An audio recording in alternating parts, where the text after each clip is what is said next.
This is your ultimate stop for everything sports. The Golden State Media Concepts Sports Podcast. Should I say more? From the NFL, MLB, the NBA to MMA, it's all in here. The Golden State Media Concepts Sports Podcast. Listen now.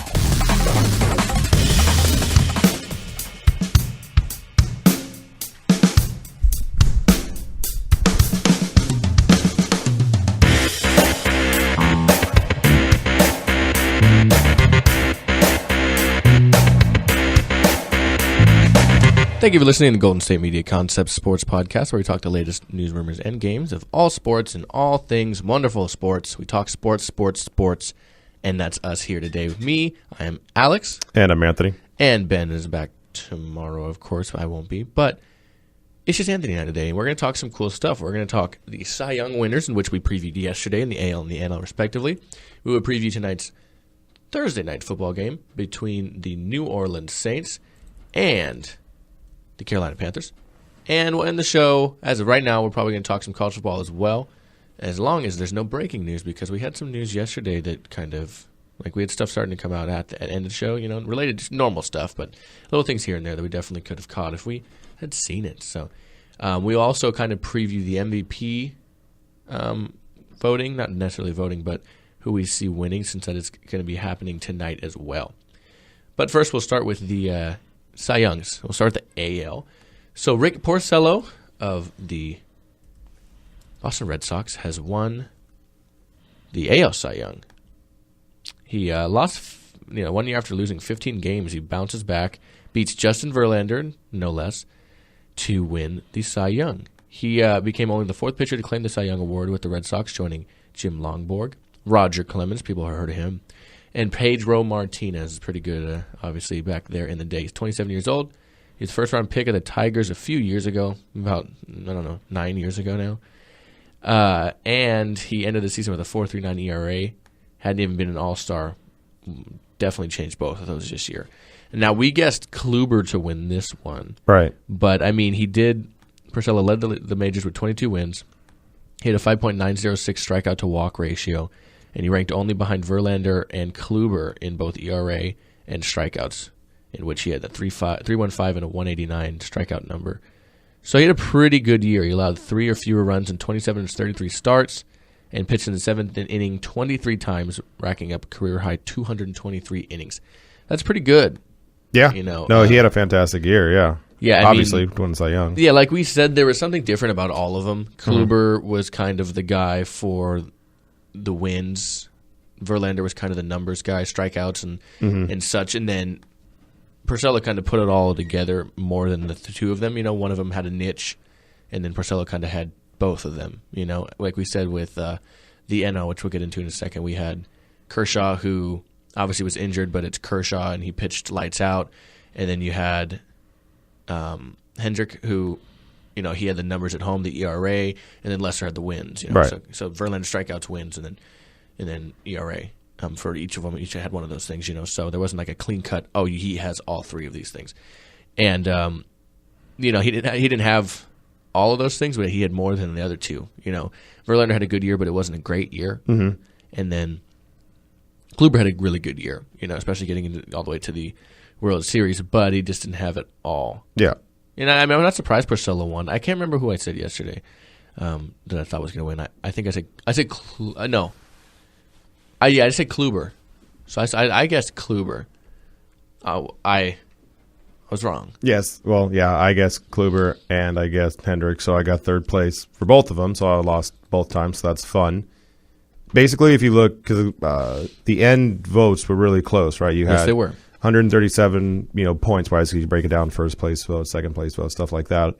So 137 for Porcello, 132 for Verlander, and then 98 for Kluber. Yeah, he received 8 place votes for the Cy Young, compared to Verlander receiving 14 first place votes. Yep, and then 18 second place votes for Porcello compared to 2 for Justin Verlander. Yeah, which apparently they wrap around and work out and like, well, he has more second place ones, so he's sitting in second place. So then let's add all the votes together. Yeah, 5. I don't know how they do it. Like I think it's 5 points for first place, so it's 4 for second. Pretty much, yeah. Points wise, it ended up being 137 to 132 in favor of Porcello. Poor Kluber, man, 98. Didn't even break triple digits. In the voting, you know. So yeah, pretty much as it stands, 8 to 14 in favor of the first place votes for Verlander. Then 18 to 2. In favor of Porcello, and so I think that's really what separated them. The one thing, because if you look at the stats, basically Verlander and Porcello are really close. Porcello got him in the wins, 22 to 16, but everything else, ERA, Verlander was a little bit better, 3.04 to 3.15. Webb, 1.00 to 1.01, advantage of Verlander. He beat him in innings pitched and hits and earned runs and runs. He just lost to him in home runs and walks. I think the big thing was Verlander was really good down the very, very end of the stretch. His last 2 starts, he only gave up a 1 run over 14 2/3 innings. And he dropped his ERA from the 3.21 to 3.04. But at the same time, Cy Young is, all year. Yeah. And I mean, a lot of people thought he should be in first place. That's maybe there's a way they have to look at voting, but this is how it's been for a while. And you talk about Porcello, former teammate of Justin Verlander. I'm sure even though Verlander was pissed that he didn't win, he's like, remember him as a teammate. That's kind of fun for a buddy of yours. They saw on ESPN that they had it $100,000. It's a bonus for you if you win Cy Young for Porcello. Verlander, if he'd wanted, would have gotten $500K for it. And Verlander, very graceful or whatever you want to call it in a tweet. Just want to say thank you to all the official BBWAA who voted for me. Very nice. Now, not quite the other way. On the other side, you get his girlfriend. She's not his wife. If there's, it's only as far as maybe they're engaged. But yeah, for sure, girlfriend. Not as much of a fan. No, Kate Upton is not a fan. She is not a fan of the voting. Basically saying, I thought I was the only one who was allowed to bleep Justin Verlander. Yeah, she wasn't too happy, but that's how it shakes out, man. That's how it is. I mean, it's been like that for a long time. Now, one downside about it. So this was the second closest race since 1970, right? Since the voters were permitted to select more than one pitcher, as the style now. But under the way it's been, 2 AL races have been decided by 5 or fewer voting points. Verlander was the runner-up in both. What was the other one? Was that Hernandez? I would have to look back at the year, but I'm just reading the stats. I'm trying to think of one that was like that close. I remember the year Felix Hernandez finally got the Cy Young in Seattle. I was trying to maybe that, but that stinks for Verlander. I mean, to be fair, he's got an MVP though. At the end of the day, if I'm a pitcher, yes, it would be awesome to win a Cy Young. I think it was Kershaw that said, it's awesome winning the Cy Young, but it's not about individual awards for me. It's about the ultimate team goals. Sure. And I feel like that might be what I would be like. Yes, it would be really cool to win a Cy Young. I'm sure because you get recognized as the best at your respective position in your bracket, AL and NL. Yeah. But at the same time, I'm sure Porcello would have rather have had the World Series, So the one where he got second place is in 2012 where he lost out to David Price. Yeah. He barely lost out to David Price, 153 to 149. So a little closer there, and same thing, like ERA, all these things super close, obviously. Mm-hmm. Poor guy, man. But, he's okay. He's doing fine. He's okay. Now let's move to the NL. Right. And so we had this race that was between, obviously, some pretty good pitchers. We had Mr. John Lester. We had Mr.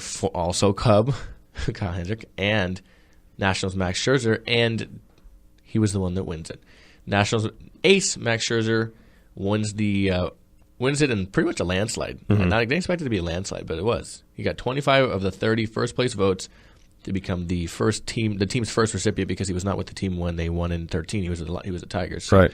He becomes the 6th pitcher to win the Cy Young in both leagues, joining Randy Johnson, Pedro Martinez, as we mentioned earlier, Roy Halladay, Roger Clemens, as we mentioned earlier, and some scrub named Gaylord Perry. Mm-hmm.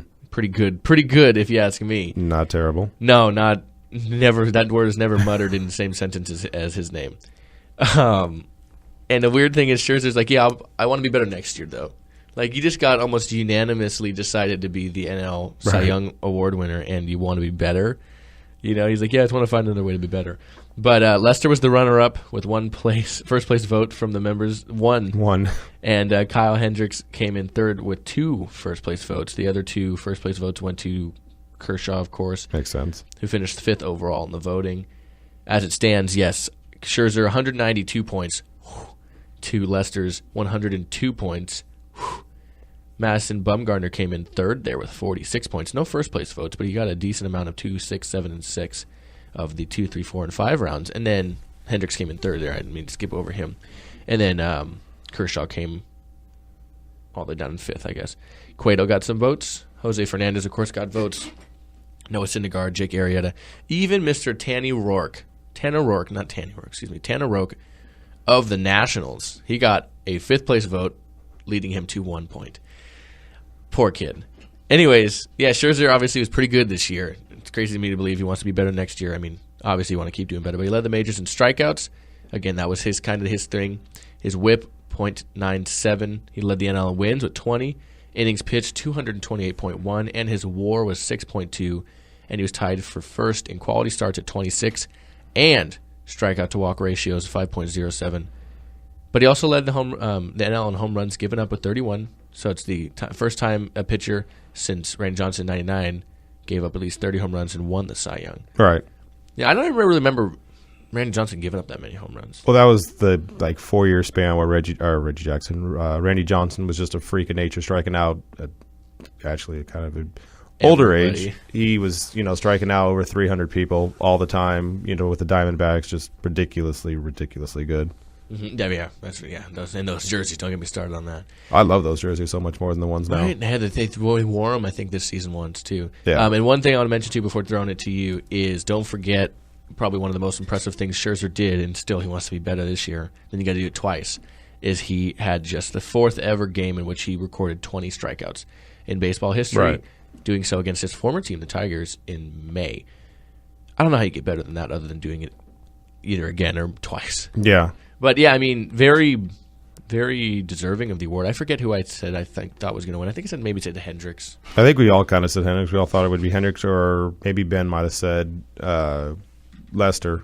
Ben might have said. I mean, I can always go back and listen to the show, but I forget. I should have written it down. We should get a whiteboard in here. We should, and I should, when we have these award predictions, like around NFL season or something, when they do the NFL award show, just write it down so I can keep track if I'm wrong or right. The next day we just come in wrong. Yeah, just cross it all out and erase it and get rid of the whiteboard. So that year, 1999, you're talking about with Randy Johnson, right? So Scherzer, had a great year. Everything led the majors in strikeouts with 284. Very nice year. Great job. 32 years of age, got his second Cy Young. That's all great. 284 strikeouts is a lot. Randy Johnson, age 35. 364 strikeouts. It's crazy that he was still 35. Like, he was already 35 in 1999, and then he finished playing, I think, in 2009. He won, 2009 with the Giants. So he won the Cy Young, Randy Johnson did, in 99, 2000, 2001, and 2002. Yeah, just a few times. Yeah. 35, 36, 37, and 38 years old. He kept getting better. Sure. He kept getting better. I understand he kept getting better. In a sense, he changed his style up. It's like... It's like quarterbacks that, start their career as more mobile guys and then they slow it down to get older because they trust their arm more because they can't run the same. It's like that, I mean, he had to change. He wasn't trying to blow past you anymore. He got more mental. He got more, I'm going to trick you, not just try to blow it past you. From the age of 35 to the age of 38, he averaged 354 strikeouts a season. Yeah. Why do we not yell at him for other things like we yell at Clemens and Bonds and Canseco and Palmeiro and Sosa and McGuire? Because nobody's ever accused him. But he's like freakishly good at 35 to 38. I don't know. Anyways. I mean, he was a tiny fella. I mean, he was tall, but I mean, he was a skinny dude. True. He looked like some guy that would live on my street and always be the go-to guy for like something breaks in the house. He's like, I can fix that. True. And so did Luis Gonzalez, who for whatever reason one year hit 50-something home runs. That guy was weird, man. His stance. For whatever reason one year had 50-something home runs. After that, never hit more than 30. Yeah, I mean, you can just have a good year. I mean, or you could be juicing. I don't know. So let's move to the MVP, which is going to be announced tonight. We do have the 3 finalists. I mean, again, There will be people who get more than Sure. like we saw with the Cy Young. Yeah. The people that get more votes, but we have the MVP finalists as it stands right now. We have, in the NL, it's Chris Bryant of the Cubs, Daniel Murphy of the Nationals, and Corey Seager, who is the now reigning NL Rookie of the Year. And unfortunately, I don't think he has a chance at this just because the other two are very, very good. Of the Dodgers, of course, all played on teams that reached the postseason. Right. Obviously, you have a winner in Chris Bryant of the World Series. You have Daniel Murphy, who lost to the Dodgers, and the Dodgers who lost to the eventual World Series champion, Cubs. You look at the AL, you have the probably face of baseball now that Derek Jeter left, and they always said, they were talking about his last few years, who was going to take over that kind of face of baseball because Jeter was that young kid who came up and played until he was 40 years old. We have Mike Trout, obviously, of the Los Angeles Anaheim Angels. Yes. We have Jose Altuve of the Astros, and then Mookie Betts of the Red Sox, who obviously had a great year there for them. One of two players who had actually three players, include Poppy too. They all had significant hitting streaks. So I will start because I know we are both pretty. We're both pretty decided on both of these. I think we agree on both of them. I'll start with your AL prediction. Who do you got? I got Mike Trout. I mean, the dude is basically still a freak of nature, still basically putting up numbers, led the league, in runs, had 173 hits, had 116 walks, so almost as many walks as he did runs, 315 batting average, 441 on-base percentage, which led the majors, 991 on-base plus slugging. The dude is a freak of nature. His OPS 174. Pretty good. Oh, yeah, OPS plus 174, basically 30 and 100 as far as home runs and RBIs. Well, that's the tricky thing is Trout was great this year, but the Angels were not. Yeah, but They that's won been the case for the last few games. years. Yeah, Trout alone scored an incredible amount of their runs. 17% of their runs came from Mike Trout, respectively. So, do you look at what he does for the team that makes him most valuable, or what he did individually? Because of course they didn't win a lot of games, but again, he was responsible for 17% of all of their runs. Yeah, it's okay, and obviously you read all his stats. The kid had a great year. Yeah. So do you weigh that more heavily than the fact that the team wasn't very good? I mean, he can only do so much. It's a weird thing with baseball because I've seen with baseball before, be it Dawson, Andre Dawson or A-Rod or something like that. You've seen people, because you can only do so much in baseball. If it's basketball, yeah, you can be LeBron James and basically take a team from 20 wins to 60 wins. In football, if you're the quarterback, you can make the team better. But in baseball, I mean, you can go 4-4 every night. That doesn't mean the team's going to win. The only kind of, determining factor, I guess, as far as wins go would be something like a pitcher, right? If he goes basically like 22-4 or something like that. Very true. He can help, as far as wins, but Trout can hit 4 home runs a night. And if they lose 5-4 and he has 4 solo home runs, he did everything he could. It just doesn't exactly translate to win. So I don't necessarily dock a baseball player as much as I do football or basketball. Yeah, like say Phillip Rivers, because of the way their team's playing this year, even though he's playing well at times, he won't be considered for the MVP. I got you. Right. Okay, well, how about Jose Altuve? So we look at Altuve. Him too. He's I mean, he had an AL best 338 batting average with 216 hits and a career high 928 OPS, and obviously his Astros didn't win more than 10 games. It did win 10 more games than the Angels did. So, excuse me. You look at it in that sense, allergy season. You could look at him as somebody who's very, worthy of that as well. Oh yeah, absolutely.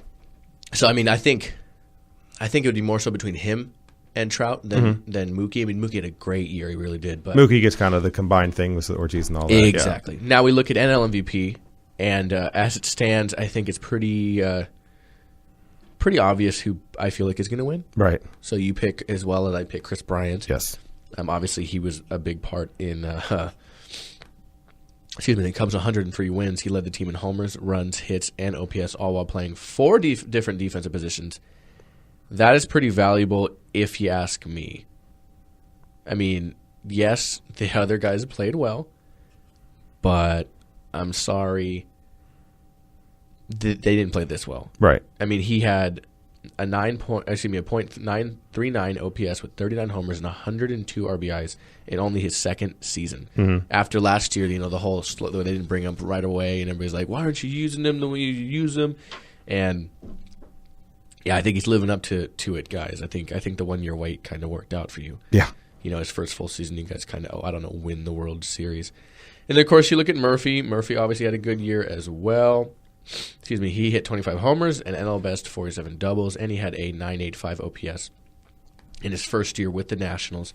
Seager, unfortunately, is going to fall probably a little short. He is, Rookie of the Year. He deserves that. He is the third player in history or he will be trying to be the third player in history to try to win both, in which Fred Lynn did in 1975 and a kid named Ichiro Suzuki did so in 2001. Right. But he did not have an amazing year. He had 26 homers, 40 doubles. Those were good for anybody, let alone a 22-year-old kid. But 308, 365 OPS. Average 308 average, 365, and then the 512 dash line there. I mean, it's gonna be hard for him to win, though. Yeah. The best hope for either of them is if Rizzo gets a lot of votes because he's kind of looked at as the fourth guy. Yeah. From there on, I think it's going to be hard for anybody to upstage Bryant. I think Bryant's got it in the bag. So let's say it's Bryant, right? Let's say he wins the MVP, right? Yes.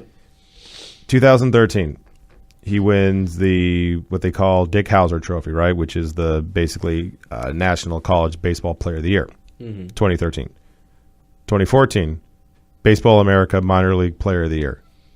2015, Rookie of the Year. 2016, World Series champion and MVP. Like, I'm pretty sure that's probably the best 4-year run anybody can do, considering where they were at. You're the best college player. You're the best minor league player. You're the best rookie, and now you're the best player. And he's gotten better, every statistical category from his rookie year to this year, and runs, hits, doubles, not triples, I guess, but whatever. Home runs, RBIs, everything, just across the board. Just got a lot better, and like you said, the whole kind of controversy of not getting brought up early or whatever else like that, because that was so garbage. I mean, get over it. Like, they didn't want to expose him too soon. Like, you guys were in a fine position, and then obviously it worked out. Yeah, now it's one of those things of just like, oh, okay, yeah, it's fine. World Series champion, one of the best players in all of baseball. They're set for the next decade. As long as the team continues, in obviously in the sense of how it's playing, and then that nucleus stays together. Yeah, set for a decade. I would say by far. Yeah, they've got their new whatever the core four was over in the Yankees back in the late '90s, mid to late '90s. You have that with him and Rizzo and Russell, the whole stacked team in Chicago. Not to mention the pitching they have. As long as they can find somebody who can throw to first base. Poor they Lester. Are all good. I feel so bad for him. Yeah, I mean, work on it, I guess. I mean, I feel like he does probably in warm-ups, and he does well, then he gets to the game, and it's just one of those things of just like, you look at first base, and you're just like, oh, God, please don't, please don't, please don't, and then he throws it into the stands. And then he throws and it he's just like, oh, no. Maybe he's not that bad. I think more so he, throws the ball, grounds it away. He's throwing his glove underhand, which was the best. I thought that was awesome. One time he just ran to first. He was just like, I'm not even going to try and do this. I'm just going to run the whole way and step on first. Yeah, exactly. Instead of throw to first, just step off and sprint over there. See how well that works out for you. Honestly, probably better. At least you're not throwing it straight in the stands. Right. Anyways, it is time to move on. We're going to take our first break. We're going to come back, and then we're going to talk some NFL football, which will be happening tonight, as we approach Thursday Night Football in the NFC South. So we'll take our first break and come back, and we'll talk that in just a minute here at the Golden State Media Concepts Sports Podcast.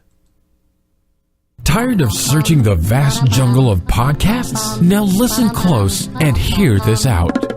There's a podcast network that covers just about everything that you've been searching. Hey! The Golden State Media Concepts Podcast Network is here. Nothing less than a podcast bliss with endless hours of podcast coverage. From news, sports, music, fashion, cooking, entertainment, fantasy, football, and so much more. So stop lurking around and go straight out to the Golden State Media Concepts Podcast Network. Guaranteed to fill that podcast itch. whatever it may be. Visit us at www.gsmcpodcast.com. Follow us on Facebook and Twitter, and download us on iTunes, SoundCloud, and Google Play.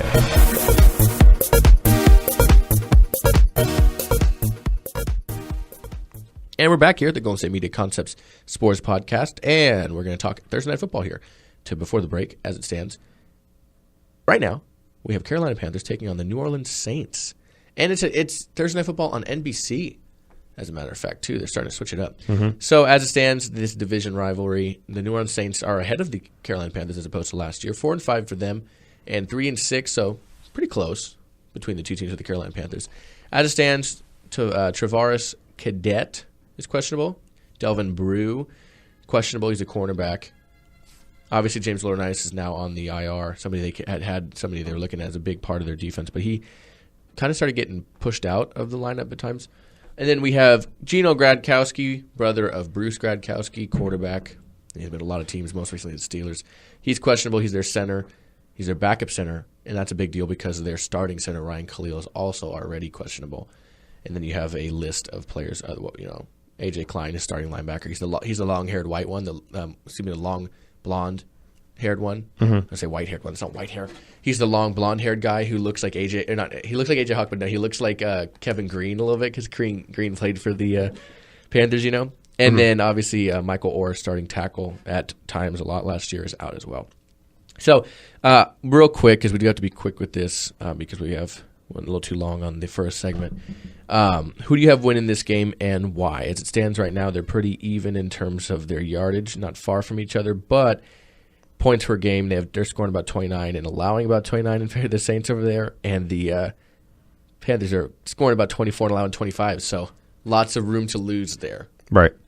Who do you have winning this one? I got New Orleans for this one. The Carolina Panthers have been kind of, not at all what we expected this year. Maybe not to go 15-1, but to at least have a winning record. They're 3-6 right now. They haven't been able to kind of get on track, even though this year they got Kelvin Benjamin back, Cam Newton coming off an MVP season. You would have thought it would have been a lot better, but there wasn't much changeover in this team other than the defense changing up, and apparently that's been a big part of their problems. As it stands this year, they allow a total of about 369 yards per game. Passing yards it's not great. Rushing yards maybe could be better, 113. They could be better, but their passing yards isn't like amazing for offenses. But their defense still isn't playing great, and that's a huge problem. For their them defense this has year, never played great, really.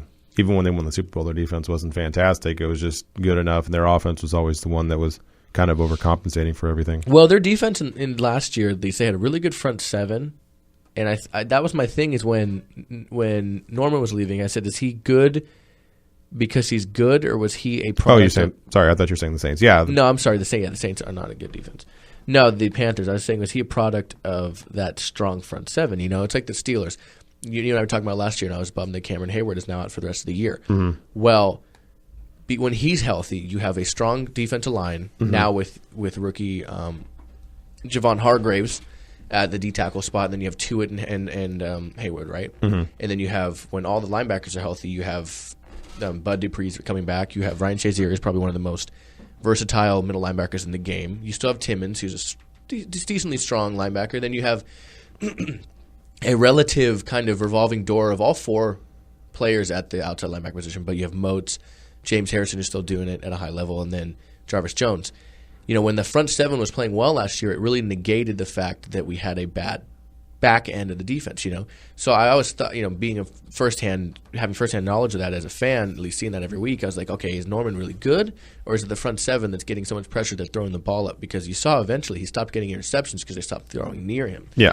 So this defense this year is just lacking that, I feel like. Mm-hmm. They're lacking that spark on the defensive side of the ball. As it stands now, their defense isn't great. No. It's not.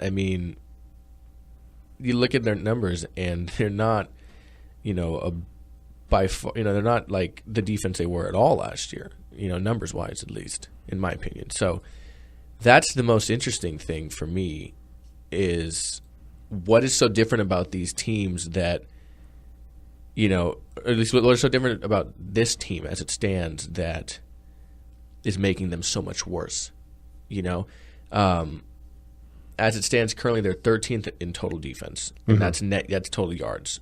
So that's not bad, but that's not great, you know.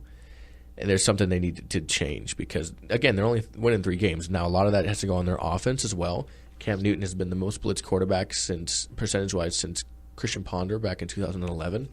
And the reason they blitz Ponder is because they knew he couldn't throw it in the face of a blitz. Right. Something is working on Newton because he's not having a great year. Exactly. So I would go Saints in this one too, I think. Yeah, and actually now for the first time we actually get a good Thursday night football game, or at least on paper. On paper, yeah. We'll see. Good Thursday night football game. You get at least 2 quarterbacks who you like and stuff like that. See if the game can actually be enjoyable. Like you said, it's on NBC, so that's a little bit of a change of pace. You get something, you look at the stats for Washington and Carolina, at least how they stack up passing-wise. Basically, whether it be yards per game, yards per attempt, touchdowns, all of that goes in favor of Washington, which isn't totally on Norman because he only has 1 interception. But when he left, like you talked about him and his impact or whatever else like that, you take him away. You always talk about how something like a good offensive or defensive front 7 can help out, a cornerback, and even same vice versa. If you have someone like Darrelle Revis forever with the Jets, helps out the defensive line because you're afraid to throw to one side. He leaves. Now the team isn't as good as they were last year. The team for the Panthers in general, they're just not as in sync as they were last year. And, it looks like now, because, if they win this game, they're still kind of in contention to make the playoffs because you could still technically go 10-6. But if you lose, now you got 7 losses. Best you can do is 9-7. And yeah, I don't see it happening. Technically speaking, it can happen. Right. I don't see it happening. No way. No way, Jose. The only one thing I am looking forward to, though, is I do like the look of these Saints color rush jerseys. We saw these Panther ones last year, but these are cool looking. The Saints ones aren't bad. They're like Archie Manning Saints. They're like the Giants. They went for the throwback, like 80s looking ones. Mm-hmm. So I'm excited to see those. Yeah, those will be cool. I like uniforms, man. I'm all about uniforms.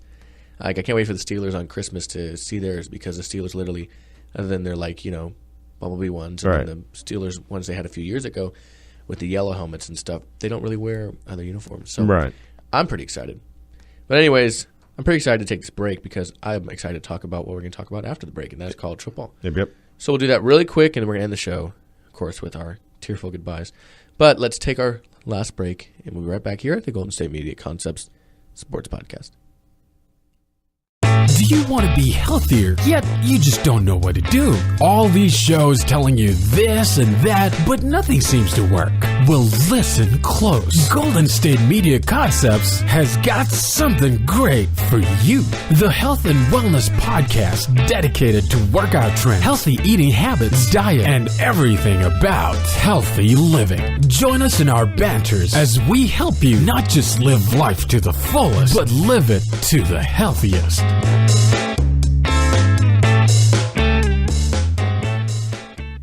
And we're back here at the Golden State Media Concepts Sports Podcast. And to end the show, we're going to talk a little bit college football, a game that looked like a pretty big matchup maybe 5-6 weeks ago. Now, not so much. We have the Louisville Cardinals, who are ranked 5th as it stands now in the latest college football playoff rankings, taking on a team that was formerly right up there around that number as well in the AP polls earlier this year, and that's the Houston Cougars. Excuse me, they are 8-2 this year. Unfortunately, they dropped out of what looked like a very promising season in terms of contention for the college football playoffs a few weeks ago now. Louisville obviously 9-1, only having that one loss to Clemson a few weeks ago. Unfortunately for Houston, not only did they lose 2 games, one was to Navy and one was to SMU. Not to mention they played Tulsa and only won by a touchdown. UCF only by a touchdown. Yeah, there were some problems there. Yeah. Since the Clemson win, 5 straight, obviously, for Louisville, who, again, have only had that one loss, beating Wake Forest, Boston College, Virginia, North Carolina State, and Duke. Though the Duke win was only by 10 this weekend, and Lamar Jackson did not play the typical Lamar Jackson game that he normally does.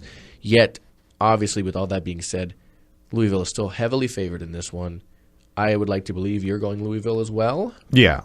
Same. Just Lamar Jackson is 27 touchdowns to 6 interceptions, and that's only his passing numbers. Right. Rushing numbers, he's responsible for 19 touchdowns. Rushing the ball. Mm-hmm.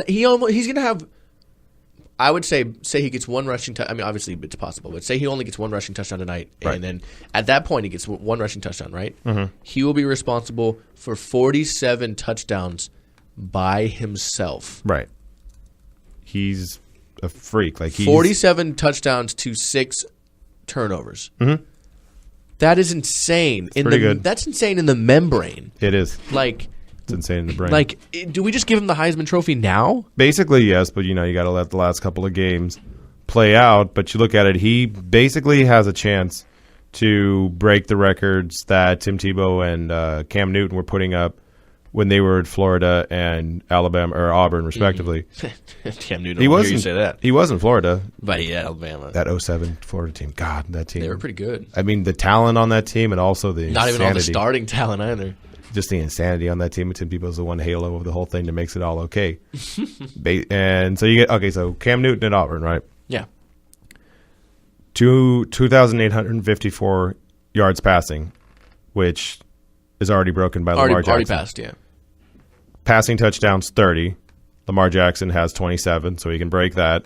Oh, yeah. I mean, he could do that tonight. Rushing touchdowns, he had 21 rushing touchdowns and 1,473.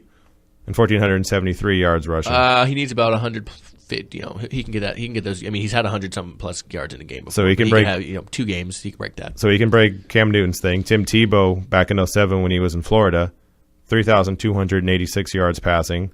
Surprising that he has more than that. Right. So he can beat that. Tim Tebow, 32 passing touchdowns. Mm-hmm.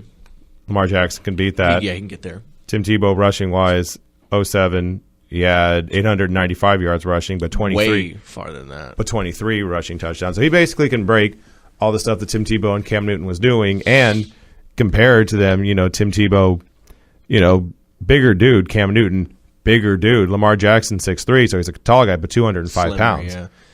Yeah, I'm the same size as he is. You know what I mean? And one of us is playing quarterback. Right. Excuse me. Not to be forgotten, though, is Greg Ward Jr., who was a Heisman favorite coming into this year. He has 16 touchdowns to only 8 interceptions, and he has 9 rushing touchdowns. So he's responsible for 25 total touchdowns, only 8 turnovers as it stands through the air. Pretty good year for him as well. So this will be a competitive game, I think. Mm-hmm. It'd be crazy if Louisville lost, but yeah. I have Louisville winning this one. Yeah, I got Louisville winning too. I kind of want to see Louisville in the college football playoff just because, 2 reasons. One, Lamar Jackson, obviously. Number 2, a head coach who I love for all the wrong reasons, Bobby Petrino, who had the greatest press conference in the history of time. No, he did not. In the neck brace?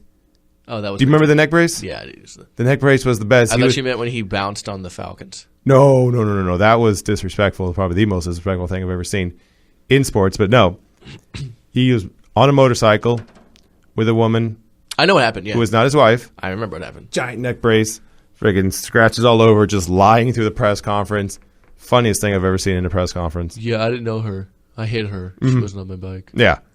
And just cooking up them lies, just trying to get around this, trying his best to not say what he was doing. But I do want to see Lamar Jackson in the college football playoff because I want to see basically, Vince Young, basically the same thing he did back in 2005. 5 or 6 with the Rose Bowl. Yeah, so I want to see something like that again. I didn't actually see Michael Vick play in college. I was too young to see that. Or at least to know, to pay attention to. Right, like I've seen YouTube clips or whatever, but he's basically the closest thing. So you were definitely old enough, but you just didn't know. I just didn't, I was like, you're not, no. I just didn't know what, you didn't figure to watch. I get what you mean. You had better things to do. You had playing time to get. Exactly. I got you.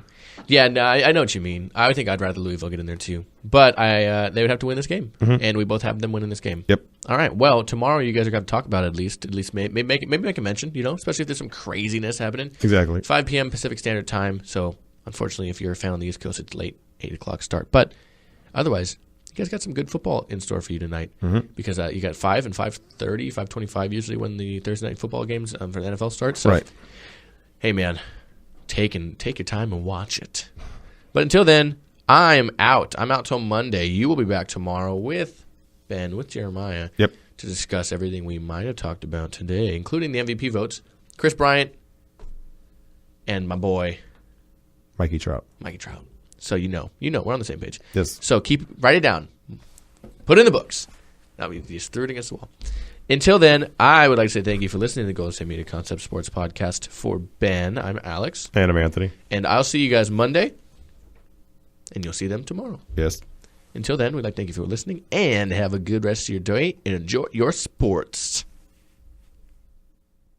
You've been listening to the Golden State Media Concepts Sports Podcast, part of the Golden State Media Concepts Podcast Network. You can find this show and others like it at www.gsmcpodcast.com. Download our podcast on iTunes, Stitcher, SoundCloud, and Google Play. Just type in GSMC to find all the shows from the Golden State Media Concepts Podcast Network, from movies to music, from sports to entertainment, and even weird news. You can also follow us on Twitter and on Facebook. Thank you, and we hope you have enjoyed today's program.